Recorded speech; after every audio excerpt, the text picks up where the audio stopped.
So Rilke says, I beg you to have patience with everything unresolved in your heart and try to love the questions themselves as if they were locked rooms or books written in a foreign language. Don't search for the answers, which could not be given to you now because you would not be able to live them. And the point is to live everything. Live the questions now. Perhaps then someday, far in the future, you will gradually, without ever noticing it, live your way into the answer. I underlined for myself the word patience and double underlined unresolved in your heart. These are the kinds of questions we're talking about. We're not talking about whether or not or where we should go on vacation this summer, or whether we should shop at Publix or Kroger. It's the questions that are resting deep in our heart, that are in that territory. The questions about what's most important in our lives, what we value, and especially the questions about how we relate to others, which I suspect are top of mind for many of us, given all that is going on these days, between the pandemic that limits our ability to relate to others and the divisiveness in different respects in our culture, which challenge us in how we connect and relate to others. Those are the deeper questions that matter. And we're unlikely to be able to push toward some kind of an answer with those questions in the usual sense of the word answer. And we may not even be wanting to search for them, but instead just be open to possibilities. And then perhaps without ever noticing it, we'll begin to get some resolution. What's not beneficial, what even can be harmful for us, is getting too focused on the answers. Being focused on the notion that there is an answer. Our lives, our experience of being human is so complex, has so many moving parts, so many causes and conditions, so much beyond our control, that with respect to the big questions, the notion of answer rather fades away. It's not as meaningful as it is if we say, what's the answer to this math problem? And when we get too focused on analyzing, fixing, and controlling, then we can easily become controlled by what's uncertain, by what's not known. We can feel a sense of helplessness. And with all of that uncertainty and helplessness, we often slip into denial or resistance, or the quick fix of simply wishing things to be other than they are. Oh, I can come up with some way that I'd prefer this to be. Think of it quickly and nominally move on, only to realize later that the question keeps showing up. One of the words we talked about earlier this morning was curiosity and how important that is. When Rob and I were young and our mother got sick with breast cancer in 1960, there were a lot of questions that were unresolved. And at some stage, my parents invited this very intriguing and exciting new minister whom we'd learned about and been attending his church to come by for a visit. And after the niceties were taken care of and the question was posed, he stood up in the middle of the room, and I might add he was wearing a really snappy suit that I still remember to this day. And he said, when I face this kind of question that's so open, so difficult. He said, I like to think of it as an object that has many sides, and each side is a different color, different shape. And I take the object and I throw it up in the air and watch it as it moves around. And as I see the different sides and different colors, that gives me a different angle, a different perspective on it. And I notice how it lands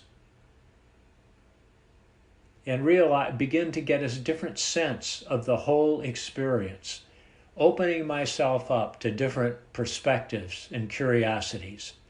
And by virtue of the fact of having the object, having created the object, then it's also true that he was in acceptance mode. And there's a quality of letting go in the throwing it up, tossing it around, seeing what the possibilities are. And so 60 years later, I still remember that experience because it was so powerful the way he demonstrated it. So when we bring our capacity for awareness to what's happening, and we couple that with curiosity, that puts us in a place of exploration. It allows for some creativity. And we combine that with patience, with not needing to have an answer, with not trying to control the situation. So, for instance, one of the big questions that's up for me these days is around understanding. What does it take to understand a point of view that's very different from mine? And of course, that's so prevalent in our culture today that it may be something that you're thinking about as well. And although we can never really walk in somebody else's shoes, we do have our understanding of these 4 different conditions, causes and conditions that shape each of us. And we may have some sense about what the causes and conditions are that are shaping people who have different points of views of ours. And that might give us some insight, some understanding. We can be curious about it as opposed to, oh, if they were raised in this circumstance, then they have to be this way. We can simply be curious and say, how might their causes and conditions have affected them? And create a few possibilities. Open us up to what might be out there. Let's do a little practice working with questions.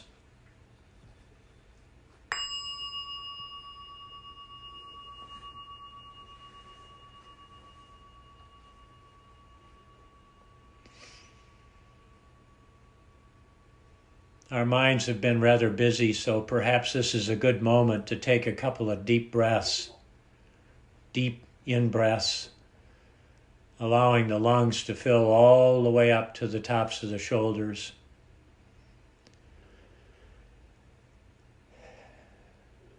And holding the breath for just a moment, feeling the tension and pressure. And then letting go ever so slowly on the out-breath. Letting go of that extra tension and energy that comes from a lot of cognitive processing.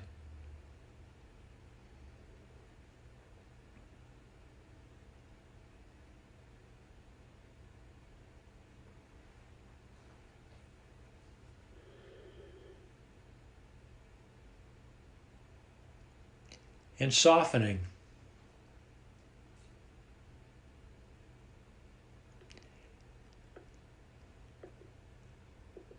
With all of the external challenges in our lives, we can hardly soften too much.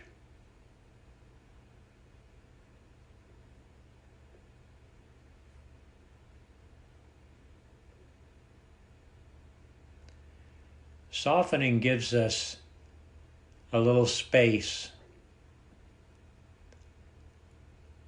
creating the opportunity to be curious and patient.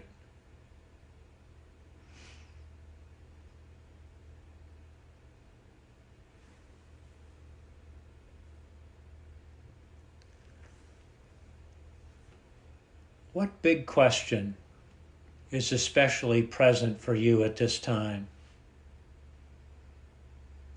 Maybe it's something very personal, it's about something that's very prominent in your personal life at the moment. Has to do with a relationship. Or some big issue, challenge you're facing. Or maybe it's a more communal question. Maybe the big question for you at this time runs more toward what's happening in our society, what's happening in the world.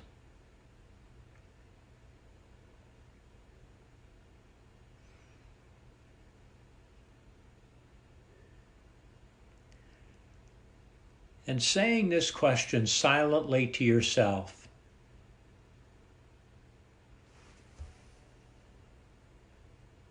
forming the issue as a question.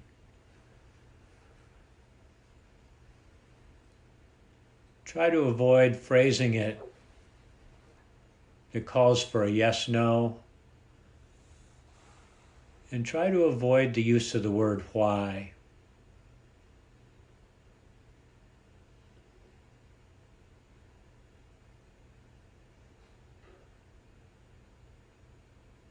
Speaking it silently to yourself.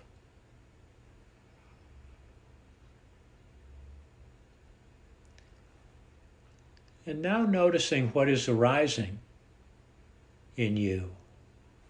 What attitude?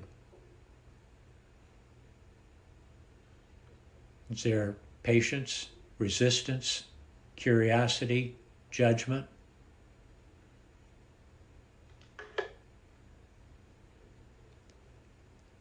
What emotion is arising?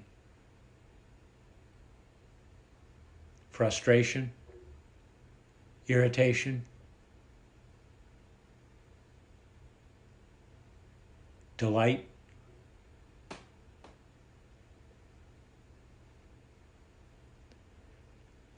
Just noticing the attitudes and emotions and simply being with them.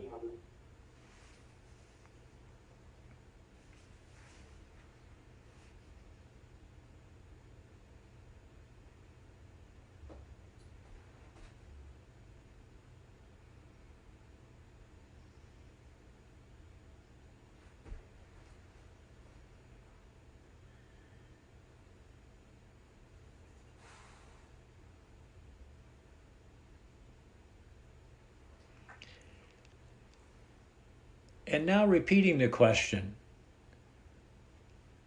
and perhaps a different phrasing is occurring to you.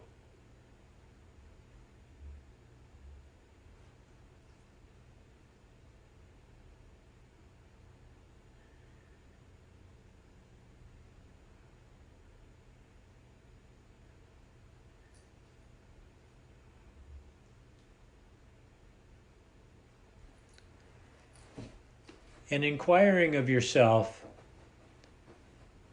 what does it mean to you to live this question?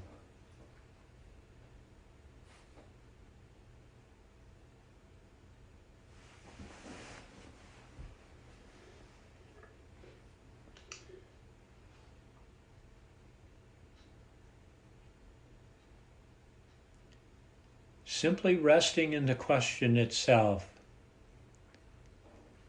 without pushing toward any resolution.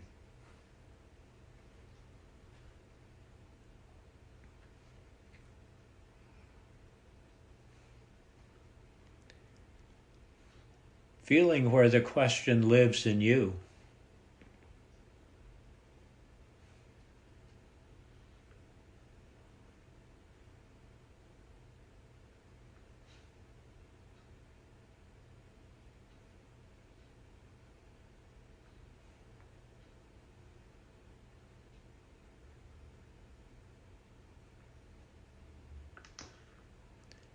Perhaps as you stay with the question, other questions are arising.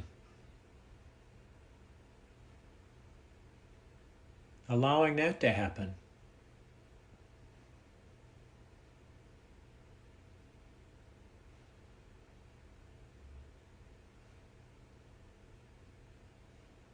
Having a gentle awareness and curiosity about the flow of questions.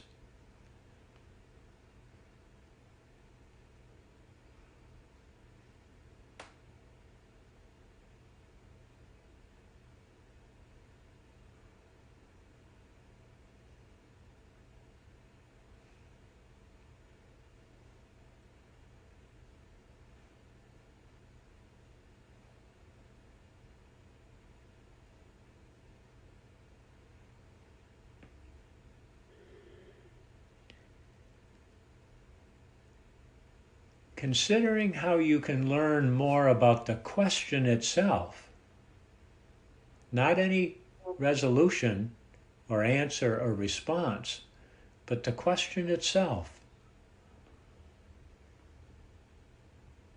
What opportunities for learning are embedded in the question?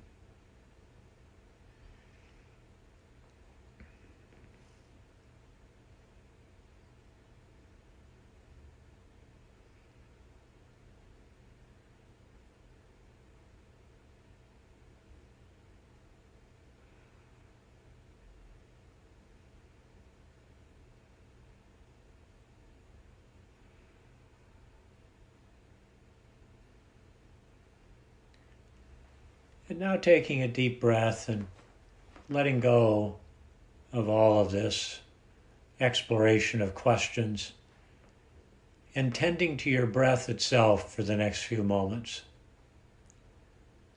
Just being aware of your breathing process, how it's showing up in your body.